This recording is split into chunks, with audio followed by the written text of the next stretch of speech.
নিতে বাংলাদেশের পক্ষ থেকে দ্রুত হালাল সার্টিফিকেট দিতে হবে বলে জানান রাষ্ট্রদূত। গত কয়েক বছর ধরে বাংলাদেশে কম দামে গরুর মাংস দেওয়ার প্রস্তাব দিয়ে আসছে ব্রাজিল, কিন্তু ক্ষমতাচ্যুত আওয়ামী লীগ সরকারের সময় আমলাতান্ত্রিক জটিলতায় অনুমতি পায়নি ব্রাজিল। চলতি বছরের জানুয়ারিতে এ তথ্য জানিয়েছিলেন রাষ্ট্রদূত পাওলো ফার্নান্দো।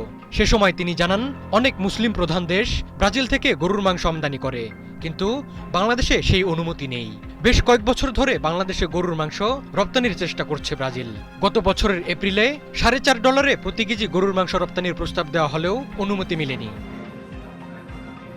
মঙ্গলবার ব্রাজিলের রাষ্ট্রদূত জানান, ব্রাজিলের বিভিন্ন প্রতিষ্ঠান বাংলাদেশে বিনিয়োগ করতে এবং মাংস প্রক্রিয়াজাতকরণ কারখানা খুলতে চায়।